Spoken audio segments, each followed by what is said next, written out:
Hello champions, अगला topic है displacement reaction. अच्छा, डिस्प्लेसमेंट ही लिखा है मैंने, डिस्प्लेसमेंट रिएक्शन लिख देते हैं।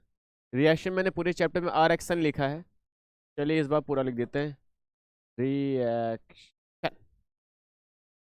चैंप्स, डिस्प्लेसमेंट रिएक्शन क्या होती है? हमने कॉम्बिनेशन रिएक्शन पढ़ ली है, हमने डिकम्पोजिशन रिएक्शन पढ़ ली है। डिस्प्लेसमेंट रिएक्शन क्या होती है? Let's talk about that. नाम से क्या पता चल रहा है? डिस्प्लेस, केमिकल एक जगह से उठकर कहीं और चला गया होगा, है ना। डिस्प्लेसमेंट, पोजीशन बदली होगी किसी केमिकल ने, ऐसा ही होता है। मान लेते हैं हमारे पास कोई एक सॉल्ट है, सॉल्ट आप समझते हैं, ठीक है। सॉल्ट किसी भी दो केमिकल को मिलाकर बनता है, एसिड बेस को मिलाकर बन जाता है, मेटल नॉन मेटल को मिलाकर बन जाते हैं, सारे सॉल्ट से होते हैं। हमारे पास मान लेते हैं कोई सॉल्ट है, किसी मेटल, कोई मेटल सॉल्ट है, मतलब NaCl, सोडियम क्लोराइड, जिसमें सोडियम एक मेटल है, क्लोरीन एक नॉन मेटल है। तो मेटल नॉन मेटल को मिलाकर एक सॉल्ट बना है, ठीक है। अगर एक सॉल्ट है जो किसी, कोई मेटल का सॉल्ट है, कोई दूसरा मेटल, मेरे पास एक सॉल्ट है मेटल ए, मेटल ए का कोई एक सॉल्ट है, कोई दूसरा मेटल बी मेटल आता है और इस सॉल्ट से टकराता है, और इस सॉल्ट का जो मेटल है ए, वो बी मेटल से अगर वीक है, अगर वीक है, तो मेटल बी जो होगा सॉल्ट में से ए को हटा देगा, फिर और सॉल्ट में चला जाएगा। अब ये जो सॉल्ट था मेटल ए का पहले सॉल्ट था, अब ये सॉल्ट मेटल बी का सॉल्ट है। फिर से क्या बात करते हैं?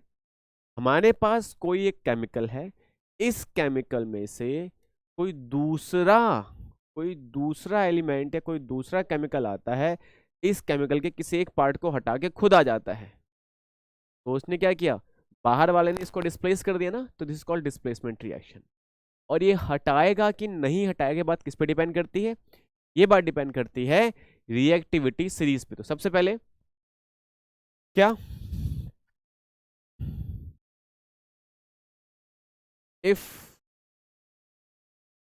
a metal B displaces metal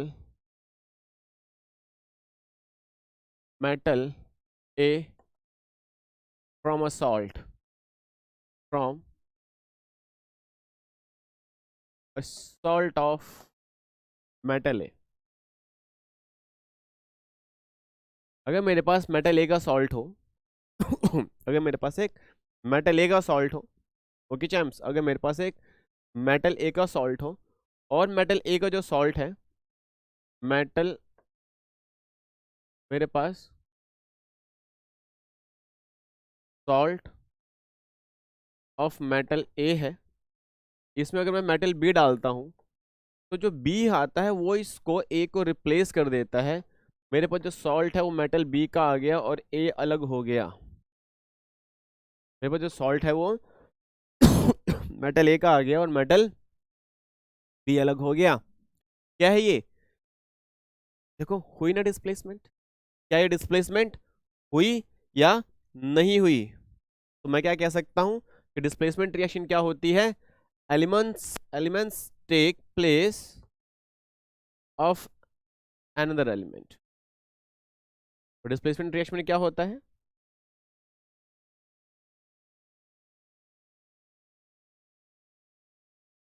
element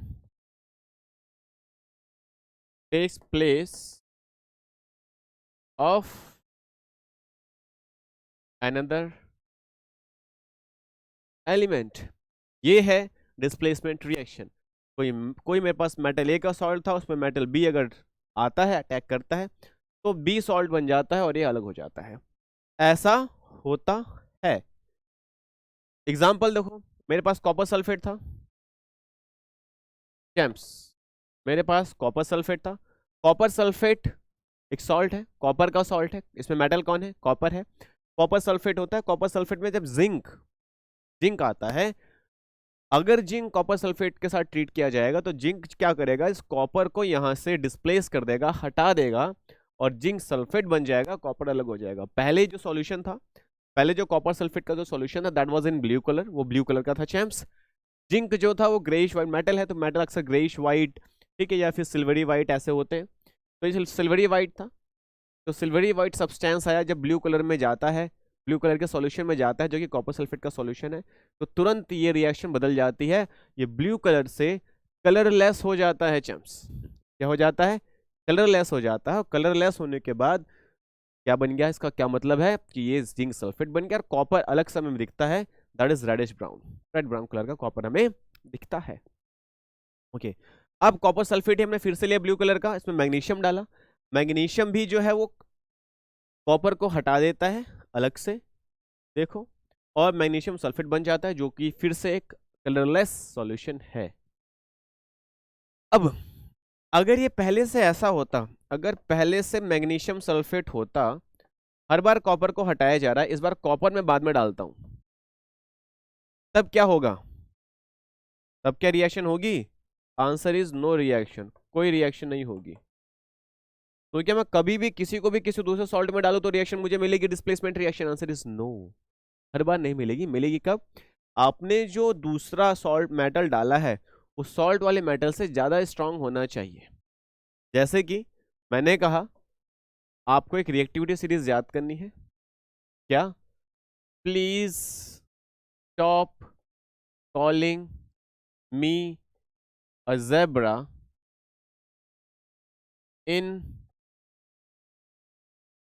in library. Please stop calling me a zebra in library. Please stop calling me a zebra in library. इसका क्या मतलब हुआ? इसका मतलब हुआ potassium, potassium, sodium, calcium, magnesium, aluminium, zinc, iron और lead. Please stop calling me a zebra in library. तो इसको हम लिख देते हैं कैसे? Please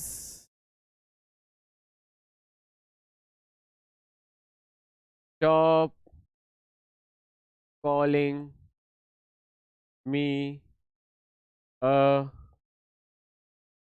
zebra in library। इसका क्या मतलब हुआ? ये है रिएक्टिविटी सीरीज चैम्प्स, ये है रिएक्टिविटी सीरीज। आपको ये पूरी सीरीज याद रखनी है।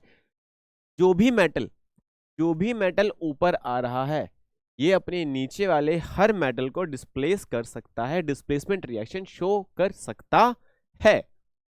आई रिपीट, अगर पोटेशियम है तो सोडियम को डिस्प्लेस कर देगा। अगर सोडियम का कोई सॉल्ट होगा, अगर सोडियम का कोई सॉल्ट होगा चैम्प्स, अब देखो ध्यान से, अगर आपके पास कोई सोडियम का सॉल्ट होगा NaCl प्लस पोटेशियम आ गया, तो देखो पोटेशियम ऊपर है सोडियम नीचे, तो पोटेशियम जो है वो सोडियम को हटा सकता है।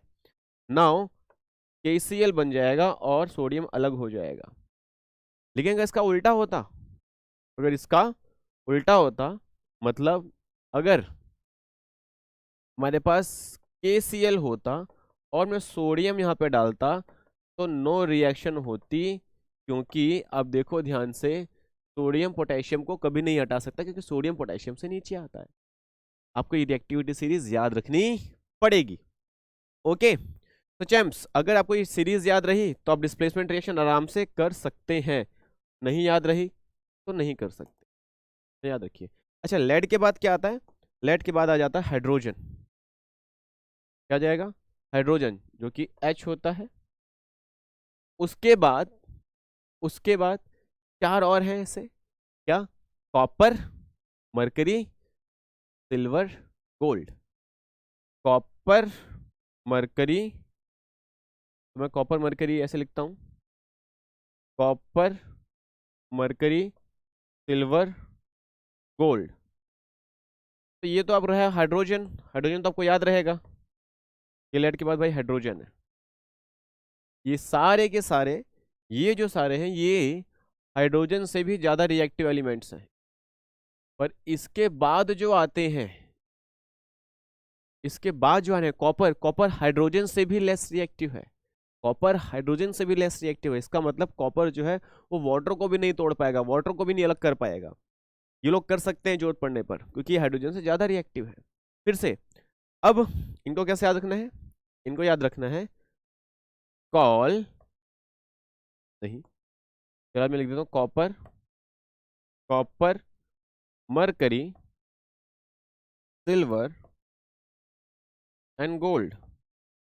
और इनको याद कैसे रखना है चैम्प्स, इनको याद रखना है call me something something good. Call me something good, something की स्पेलिंग में SOME आता है, ठीक है, तो आप ई लिख देंगे। तो call me something good, please stop calling me a zebra in a library and call me something good. ये आपकी एक्टिविटी सीरीज है, बहुत जरूरी है याद करना, तभी आप ये रिएक्शन कर पाएंगे। फिर से देखो यहाँ पे हमने जो ये देखो ये जो कहानी है, कॉपर सल्फेट जो है, कॉपर सल्फेट को मैग्नीशियम ने डिस्प्लेस किया, यहाँ से कॉपर को डिस्प्लेस किया, क्यों कि कॉपर बहुत नीचे है और मैग्नीशियम बहुत बहुत बहुत बहुत बहुत बहुत बहुत ऊपर है। अच्छा इसको ऐसे भी याद रख सकते हैं, इसको ऐसे भी याद रख सकते हैं, अगर आपको ये याद समझ, अगर आपको ये अच्छा नहीं लगा तो आप इसको ऐसे भी याद रख सकते हैं। कैसे, ये वाला मेरा फेवरेट है, क्या, काशी नाथ के महंगे आलू जरा फीके पड़े हैं। जेम्स क्या है ये है काशी नाथ के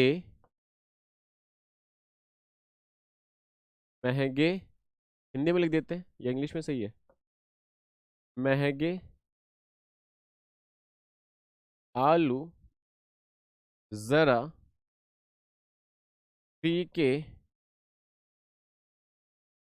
पड़े हैं। काशीनाथ के महंगे आलू जरा फीके पड़े हैं, इसमें लेड नहीं आया है, बट लेड भी हुए कोई दिक्कत नहीं है, फिर भी चलेगा। ओके उसमें है क्या,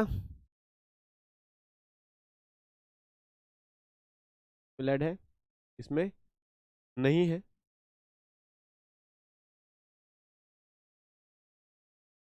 तो ये आपको याद रखना है, लेकिन बाकी नीचे वाला वही है, हाइड्रोजन के बाद फिर वही कॉल मी समथिंग गुड। तो चैम्प्स ये हो गया। अगली बात करते हैं हम लोग डबल डिस्प्लेसमेंट रिएक्शन की। जैसा डिस्प्लेसमेंट होता है वैसे डबल डिस्प्लेसमेंट होता है, क्या कि डबल डिस्प्लेसमेंट में दो बार जगह बदलते हैं, डिस्प्लेसमेंट में एक आया और उसने एक को डिस्प्लेस कर दिया, डबल डिस्प्लेसमेंट दो एलिमेंट्स आपस में अपनी अपनी जगह एक्सचेंज करते हैं। डिस्प्लेसमेंट में सिर्फ एक की होती है, डबल डिस्प्लेसमेंट में दोनों की होती है। हमेशा अपने अपने आयंस, दो सॉल्ट होते हैं आपके पास, दोनों अपने अपने आयंस चेंज कर लेते हैं। Two compounds react by exchange of ions, दो कंपाउंड है वो अपने आयंस एक्सचेंज कर लेते हैं। कैसे, जैसे मेरे पास है मेटल ऑफ सॉल्ट ए, मेरे पास एक सॉल्ट है, मतलब मेरे को एक सॉल्ट है जिसमें मेटल ए है, आपको पता है सॉल्ट मेटल नॉन मेटल से बनता है, मेरे पास सॉल्ट है मेटल ए का, फिर सॉल्ट है मेटल बी का। होता क्या है, ये यहाँ पे मेटल ए और मेटल बी अलग अलग कर देता हूं मैं,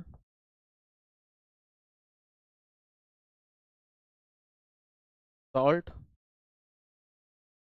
बी का है, ये दोनों रिएक्ट करते हैं तो ये एक्सचेंज हो जाते हैं, ये इधर आ जाता है अपनी जगह एक्सचेंज कर लेता है और ये इधर आ जाता है, तो मुझे मिलेगा क्या, मुझे मिलेगा सॉल्ट, तो वही वाला है मेटल ये वाला ही सॉल्ट है, पर इसमें बी आ गया है, तो इस सॉल्ट बी बन गया, और ये जो सॉल्ट था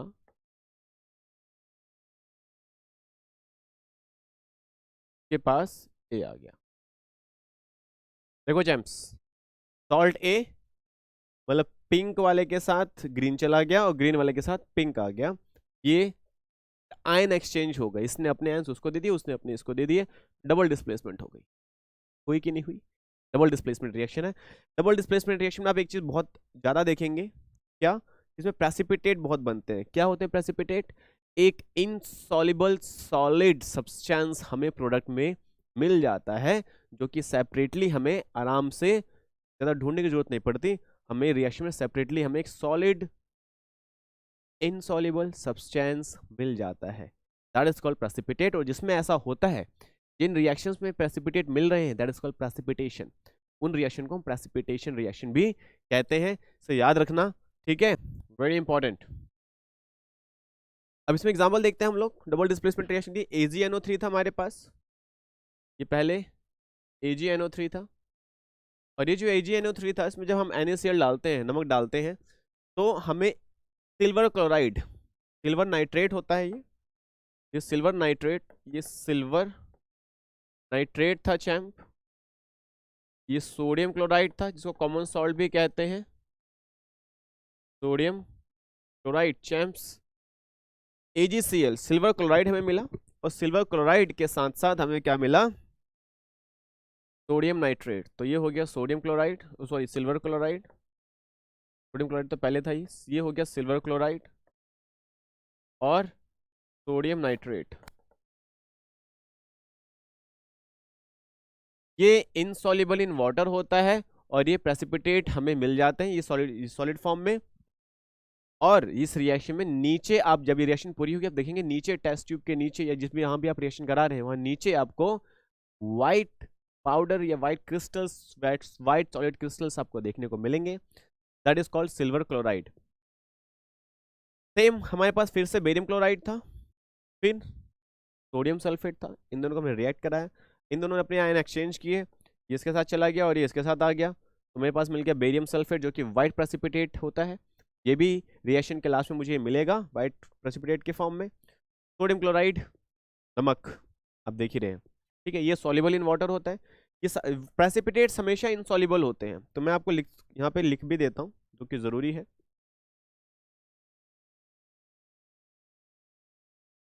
insoluble solid product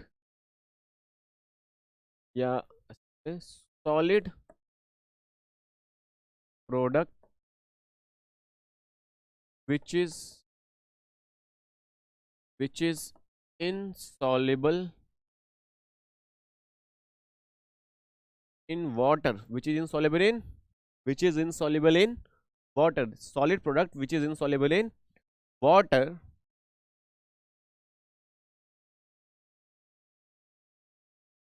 found separately in the reaction is called precipitate. The reaction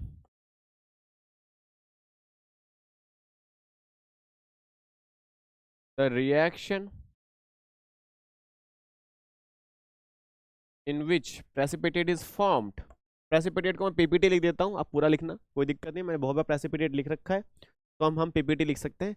the reaction in which precipitate is formed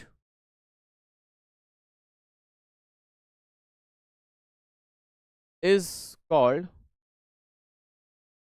precipitation reaction. Precipitation reaction. तो champs, this is precipitation reaction, ये भी होती है अक्सर डबल डिस्प्लेसमेंट रिएक्शन में हमें precipitate मिल जाते हैं। एक और एग्जांपल, ये सारे इंपॉर्टेंट एग्जांपल्स हैं, सारे आपको आने चाहिए, एकदम रटे हुए होने चाहिए। एक और example, copper sulphate plus hydrogen sulphide. ये कॉपर सल्फेट है, फिर से कॉपर सल्फेट आप सबको पता है ब्लू कलर का होता है, बहुत बार हमने इस पर बात कर रखी है। कॉपर सल्फेट है, ये हाइड्रोजन सल्फाइड है, हाइड्रोजन सल्फाइड है, हमें मिलेगा जब इसमें भी सेम रिएक्शन होगी, कॉपर के साथ सल्फर आ जाएगा, ओके, और सल्फेट के साथ हाइड्रोजन चला जाएगा, तो हमें मिलेगा हाइड्रोजन सल्फेट, मतलब सल्फ्यूरिक एसिड है ये, और ये हमें मिल गया copper sulphide, that is black in colour, ठीक है, ये हमें ब्लैक कलर का मिलता है। पहले कैसा रहता है कॉपर सल्फेट तो ब्लू कलर का होता है, तो पहले ये ब्लू होता है, सॉल्यूशन पहले ब्लू होता है और फिर ब्लैक हो जाता है। Got it champs? मेरी बात समझ में आई आप सबको कि नहीं आई? ऑफ कोर्स आ गई होगी। ऐसे बहुत सारे रिएक्शंस हैं, लेड नाइट्रेट का भी रिएक्शन है, वो भी आप देखेंगे। आपके एनसीईआरटी में जितने रिएक्शंस आप सारे कर लीजिए, और ये वाले जो मैं करा रहा हूँ उसको आपको करना ही पड़ेगा। ऑक्सीडेशन रिडक्शन बहुत इंटरेस्टिंग टॉपिक है और चैप्टर का लास्ट टॉपिक ही है ऑलमोस्ट। ओके, तो ध्यान से पढ़ना बहुत ज़रूरी है। ऑक्सीडेशन रिएक्शन और रिडक्शन रिएक्शन बेसिकली क्या होती है? बहुत सिंपल से, जिसमें ऑक्सीजन ऐड हो, ऐसे रिएक्शन जिसमें ऑक्सीजन आ रहा है ऑक्सीडेशन, जहाँ से ऑक्सीजन जा रहा है, किसी रिएक्शन में ऑक्सीजन जा रहा है अगर चला गया, that is called reduction. What is champs? तो ऑक्सीडेशन एंड रिडक्शन, मेरी बात समझ में आ रही है? तो ऑक्सीडेशन और रिडक्शन में आप देखेंगे, ऑक्सीडेशन एंड रिडक्शन में अगर ऑक्सीजन आया तो ऑक्सीडेशन, ऑक्सीजन चला गया तो रिडक्शन। जैसे ये था, इसके पास ऑक्सीजन कहीं से इसके पास आ गया तो ये ऑक्सीडाइज हो गया, तो इसमें ऑक्सीडेशन हुई है। और ये अगर इसके पास पहले से ऑक्सीजन था, यहाँ से निकल गया तो रिडक्शन हो। क्लियर है? तो सबसे पहले तो मैं आपको ये बता दूं कि एडिंग ऑफ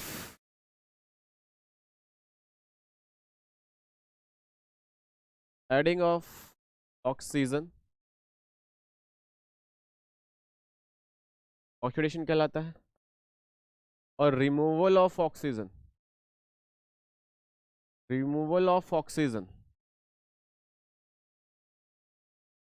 रिडक्शन कहलाएगा, है ना? Reduction and oxidation.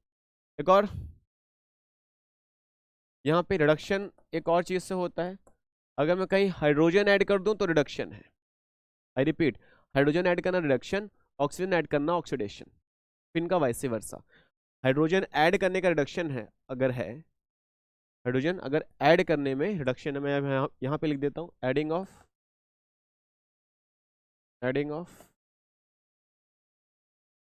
Hydrogen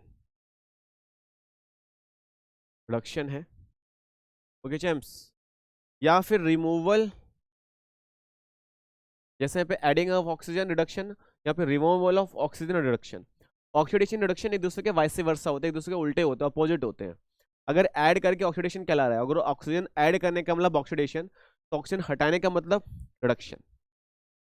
hydrogen add करने का मतलब ऑक्सीडेशन, तो हाइड्रोजन ऐड करने का मतलब रिडक्शन, तो हाइड्रोजन हटाने का मतलब ऑक्सीडेशन। याद रखिए, है ना? एक दूसरे के उल्टे होते हैं, अपोजिट होते हैं। तो रिमूवल ऑफ हाइड्रोजन भी ऑक्सीडेशन कहलाएगा। अब एक और चीज, सिर्फ ऑक्सीजन ऐड करना या ऑक्सीजन जैसे ऐड करना एक ही मतलब है।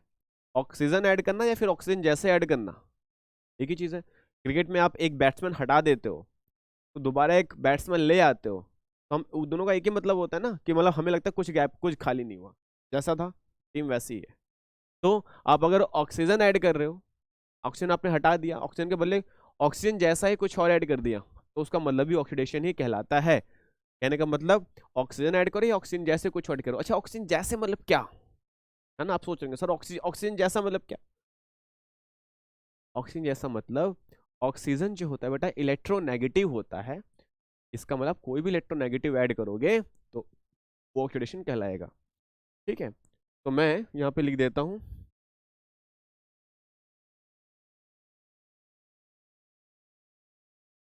Adding of electronegative species.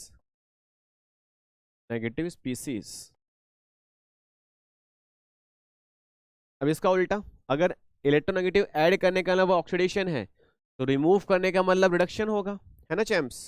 तो मैं इसको दूसरे पेन से लिख देता हूँ सबसे पहले ना।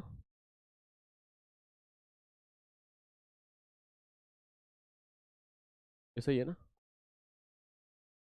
इसको हम सेपरेट कर लेते हैं। चलिए अब बात करते हैं एडिंग ऑफ इलेक्ट्रोनेगेटिव, तो इसका मतलब removal of electronegative, removal of electronegative.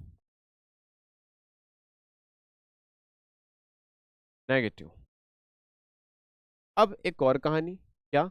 अगर इलेक्ट्रोनेगेटिव ऐड करने का मतलब ऑक्सीडेशन है, तो इलेक्ट्रो पॉजिटिव ऐड करने का मतलब रिडक्शन होगा, है ना? अपोजिट। फिर से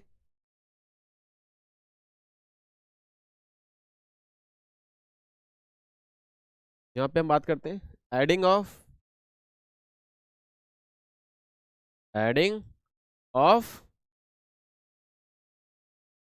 electro positive, adding of electro positive, ये क्या हो गया? रिडक्शन। अच्छा, इलेक्ट्रोनेगेटिव इलेक्ट्रो पॉजिटिव होते क्या है? जैसे Na plus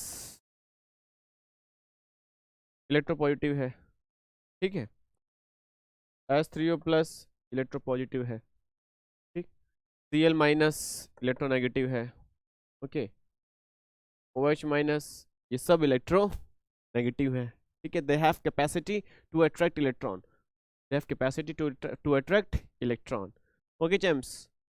shared pair of electron, अगर दो, थोड़ी सी हम और बड़ी क्लासेस में जाएंगे तो और जानेंगे इलेक्ट्रोनेगेटिव इलेक्ट्रोपॉजिटिव के बारे में, ठीक है। अच्छा, ये दो पॉइंट्स आपके लिए बहुत इंपॉर्टेंट नहीं है, क्योंकि ये थोड़ा सा हाई है, 10th बेस के लिए ज़्यादा बहुत ज़्यादा जरूरी नहीं है। अगर बहुत एडवांस क्वेश्चन कर रहे हो आप 10th के बेस पे ही बहुत एडवांस क्वेश्चन कर रहे हो तब आगे काम आएगा, तो सीख लेना। बाकी कोई डाउट हो तो मुझे please concern me. Now adding of electronegative species, ये हो गया। एडिंग ऑफ इलेक्ट्रोपॉजिटिव या फिर removal of electropositive, removal of electro positive. एक और खास चीज क्या? इलेक्ट्रॉन्स, अगर इलेक्ट्रॉन्स ऐड हो रहे हैं तो रिडक्शन, और इलेक्ट्रॉन लूज हो रहे हैं तो ऑक्सीडेशन। फिर से, लूजिंग या लॉस ऑफ इलेक्ट्रॉन लिख देते हैं, लॉस ऑफ इलेक्ट्रॉन। अगला, गेन ऑफ इलेक्ट्रॉन,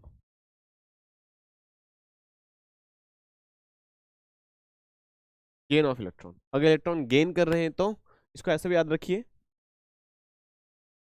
क्योंकि ये जरूरी है।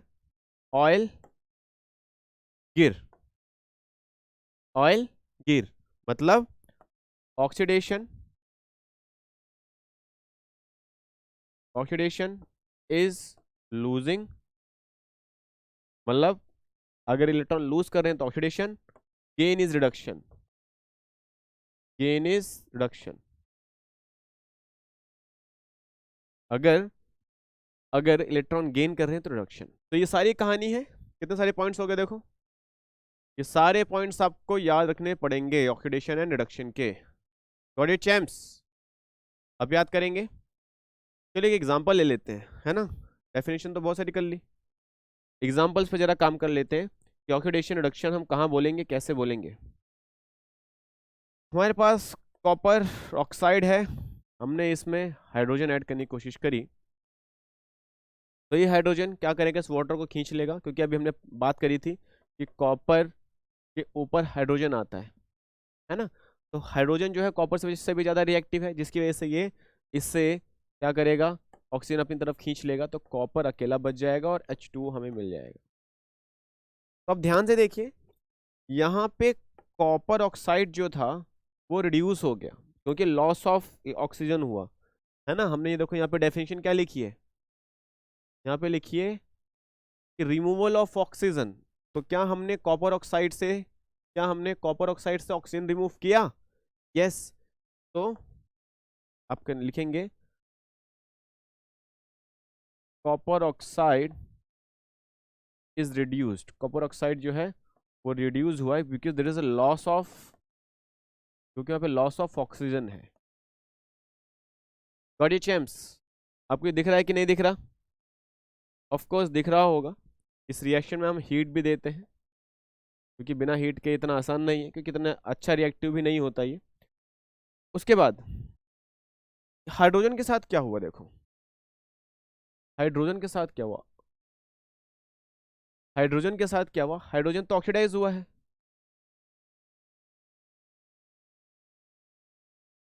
Hydrogen is oxidised. हाइड्रोजन जो है वो हाइड्रोजन जो है वो ऑक्सीडाइज हो गया। अगर हाइड्रोजन ऑक्सीडाइज हुआ है, इसका मतलब देखो ध्यान से। अच्छा, क्यों ऑक्सीडाइज हुआ है बेटा? क्योंकि हाइड्रोजन के पास O पहले नहीं था, वो O ऐड हो गया। अगर O ऐड हो गया है, इसका मतलब एडिशन ऑफ O है इसमें, एडिंग ऑक्सीजन हुआ है, यहाँ पे एडिशन ऑफ ऑक्सीजन हुआ है, तो मैंने एडिंग ऑक्सीजन लिख दिया, चलेगा। तो एडिशन ऑफ ऑक्सीजन हुआ है जिसकी वजह से H2O वाटर बन गया और कॉपर ऑक्साइड कॉपर बन गया। यहाँ पे ऑक्सीडेशन रिडक्शन दोनों हुई है इस एक रिएक्शन में। इस रिएक्शन को ऑक्सीडाइजिंग रिएक्शन बोलेंगे या ऑक्सीडेशन रिएक्शन बोलेंगे या रिडक्शन रिडक्शन बोलेंगे ऑक्सीडेशन। इसको बोलेंगे कि भाई यहाँ पे रिडक्शन तो हुई है और ऑक्सीडेशन भी हुई है, तो ये है रिडॉक्स रिएक्शन। ठीक है, this is the reaction in which oxidation and reduction, ये ऐसी रिएक्शन है जिसमें ऑक्सीडेशन और रिडक्शन दोनों होती है। Got it champs? Okay, oxidation and reduction and यहाँ लिख देते हैं रिडक्शन, इसको यहाँ काट देते हैं, एंड रिडक्शन।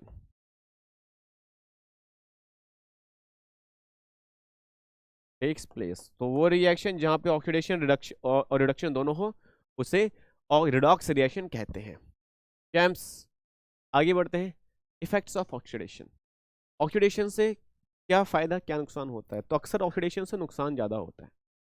दो इफेक्ट देता है हमें, एक है रेंसिडिटी, ध्यान से देखो, दूसरा है कोरोजन, है ना, जंग लग जाना। मेटल्स को खा जाता है कोरोजन, और रेंसिडिटी जो होती है वो एडिबल आइटम्स में लगती है। कोई फ्राइड चीज़ें, तली हुई चीज़ें, ये सारी जो चीज़ें होती हैं, जो खाने की चीज़ें होती हैं, इस अगर ये ऑक्सीडाइज हो जाए, अगर ये ऑक्सीजन के कांटेक्ट में आए और इसमें ऑक्सीजन मिल जाए, तो ये इनका स्वाद बिगड़ जाता है, ये कड़वे हो जाते हैं। कई बार अगर आप नमकीन, अगर आप खाइए नमकीन, नमकीन अगर आप कभी खाएंगे और इसको अगर खुले में छोड़ दो, तो अगर उसको, या कोई ऐसी जगह नमकीन रखी जहाँ पे बार बार आप ढक्कन खोल के उसमें से निकाल रहे हैं, फिर बार बार ढक्कन खोल के उसमें से निकाल रहे हैं, तो कुछ दिनों बाद क्या होगा, वो नमकीन अब आपको खाने में कड़वी लगेगी, मजा नहीं आएगा, स्वाद नहीं आएगा। क्यों? वो रैंसिड हो चुका है, वो चीज़ खराब हो चुकी है, क्योंकि वो ऑक्सीडाइज हो चुकी है। ऑक्सीडेशन से कोई भी एडिबल आइटम जो ऑयली होता है, जो फैटी होता है, ऑक्सीडाइज होने के बाद वो रैंसिड हो जाता है, वो टेस्ट में खराब हो जाता है, उसे रैंसिडिटी कहते हैं।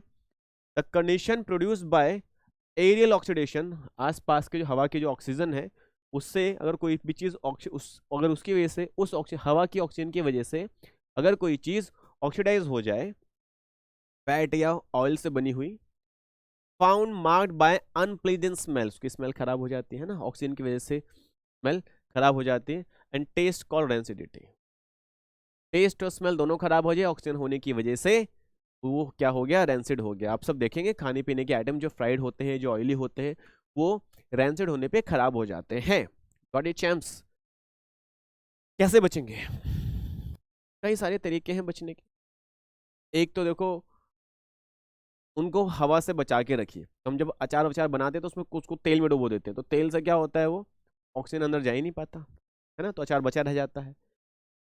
एक सबसे पहला जो केमिकल मेथड है, उसमें हम दो केमिकल है हमारे पास, हम दो केमिकल ऐड कर देते हैं, जिसमें से अब देखेंगे पहला केमिकल है BHA, इसका नाम याद रखिए, बहुत जरूरी है। एक BHA है, ब्यूटाइलेटेड हाइड्रोक्सी एनिसोल, दूसरा BHT, ब्यूटाइलेटेड हाइड्रोक्सी टॉलिन। जो नाम है, ये एंटी ऑक्सीडेंट्स है, ये सारे ये एंटी ऑक्सीडेंट्स हैं। अब अगर आप इन केमिकल्स का यूज़ करते हैं तो ऑक्सीजन जो है वो अटैक नहीं कर पाता एडिबल आइटम्स पे। तो एक तो आप तेल में डुबो के रखिए, एक आप एंटीऑक्सीडेंट्स का यूज़ करिए, एक अगर आप चिप्स विप्स खाते हो तो आप देखेंगे उसमें हवा बहुत भरी होती है। हवा भरे होने से क्या होता है, वो कौन सी हवा होती है, वो होती है नाइट्रोजन। तो नाइट्रोजन के होने से पैकेट में आसपास का ऑक्सीजन उस पर अटैक नहीं कर पाता, मतलब उसके कॉन्टैक्ट में नहीं आ पाता, जिसकी वजह से काफ़ी दिन तक वो पैकेजिंग जो होती है वो सेफ रहती है। हवा अगर उसमें लीक भी करेगी, कहीं से जाने की कोशिश भी करेगी, तो ऑक्सीजन टच नहीं कर पाएगा किसी भी एडिबल आइटम को, क्योंकि ऑलरेडी वहाँ पे नाइट्रोजन है। दूसरी चीज़ ये, या तो आप चीज़ों को एयर टाइट कंटेनर में रखिए, तब भी हवा नहीं जा पाएगी, तो एयर टाइट कंटेनर में रखना, नाइट्रोजन गैस फिल पैकेट्स में फिल कर देना, या फिर हाँ हाँ, बोलो बोलो बोलो, क्या? BHT या BHA जैसे एंटीऑक्सीडेंट्स का इस्तेमाल करना, इससे आप एनसीडीटी से बच सकते हैं। लास्ट एक और इसका इफेक्ट है कोरोजन।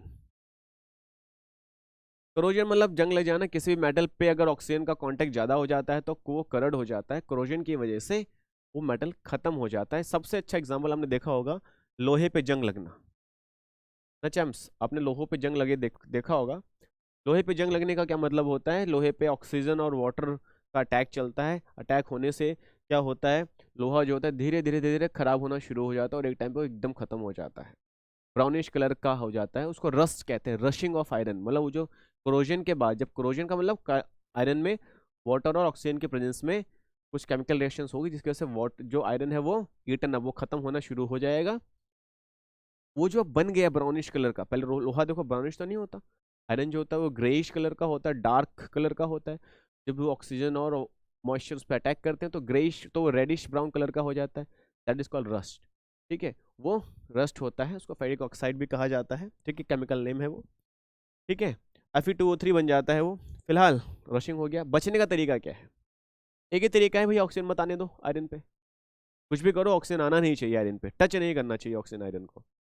तो अब उसके लिए आप कुछ भी कर सकते हो, क्या कर सकते हो, पहले तो पेंटिंग कर दो, आयरन को पेंट कर दो तो ऑक्सीजन उसको टच नहीं कर पाएगा। ग्रीसिंग, आप कोई ऑयली चीज चिकनी चीज उस पर लगा दो तो आयरन उस पर अटैक नहीं कर, देखो लेयर आ गया ना, ये आयरन है, इस पे बीच में ग्रीस आ गया तो ऑक्सीजन उस पर अटैक नहीं कर पाएगा। मतलब दो लोगों के बीच में एक आप दीवार खड़ी कर दीजिए, कोई दीवार किसी की भी हो, है ना, ऑक्सीजन और आयरन के बीच में एक दीवार खड़ी कर दो, चाहे वो पेंट की दीवार हो, चाहे वो ग्रीस की दीवार हो, चाहे गैल्वेनाइजेशन। गैल्वेनाइजेशन क्या होता है, गैल्वेनाइजेशन जो होता है, हम क्या करते हैं, हम पतली सी लेयर जिंक की लगा देते हैं आयरन के ऊपर, हम इस पर स्प्रे लिक्विड गैल मतलब हम लिक्विफाई कर देते हैं जिंक को, ठीक है, एक कैसे भी करके, उस फिर इसको स्प्रे गन होती है, स्प्रे गन से हम क्या करते हैं, पूरी जिंक की हम कोटिंग कर देते हैं आयरन पे। ठीक है, ऐसे भी कर सकते हैं और कोटिंग हम इलेक्ट्रोलाइसिस कहते हैं, इलेक्ट्रिक मेथड से भी कर सकते हैं। ओके चैम्प्स, स्टेनलेस स्टील बनाना, स्टेनलेस स्टील पे जंग नहीं लगता क्योंकि वो एक एलॉय है, आयरन कॉपर और सॉरी आयरन क्रोमियम और निकल का, इससे बना हुआ एक अलॉय जो होता है बहुत ही शानदार, इसकी चमक भी होती है, बहुत ड्यूरेबल भी होता है ये, क्योंकि इस पे जंग कभी नहीं लग सकता, लेकिन बहुत महंगा होता है, इसलिए हम ये वाला मेथड बहुत कम यूज़ करते हैं, बाकी मेथड यूज़ करते हैं। तो क्या करोजन क्या सिर्फ आयरन पे होता है, जी नहीं, करोजन एल्यूमिनियम पे भी होता है, एल्यूमिनियम से हम पे भी करोजन होता है, ऑक्सीजन अटैक करता है उसको करोड कर देता है। लेकिन इससे बचने का तरीका यही है कि जिंक को कि एल्यूमिनियम को कवर करके रखिए। कई बार क्या होता है कि एल्यूमिनियम जो होता है ना, उसके सबसे ऊपर वाली लेयर ऑक्सीजन के अटैक्स से क्या होती है, ऊपर वाली लेयर पूरी की पूरी ऑक्सीडाइज हो जाती है। तो एक ऊपर जो लेयर है वो एल्यूमिनियम ऑक्साइड की है, उसके अंदर का एल्यूमिनियम अब ऑक्सीडाइज नहीं हो पाता क्योंकि पहले ऊपर की लेयर ऑक्सीडाइज हो चुकी है। अब अंदर के लेयर को ऑक्सीडाइज करने के लिए बाहर से ऑक्सीजन को अंदर जाना पड़ेगा, वो जा नहीं सकता, क्यों, क्योंकि ऑलरेडी वो बाहर एक दूसरी लेयर है, किसकी, ऑक्साइड की एक लेयर है, उस लेयर को पार करके ऑक्सीजन अंदर नहीं जा पाता, जिसकी वजह से अंदर का सारा एल्यूमिनियम सेफ है, बाहर का एल्यूमिनियम हल्की सी परत उसकी सिर्फ खराब हुई है, पर ये एक प्रोटेक्टिव लेयर भी है।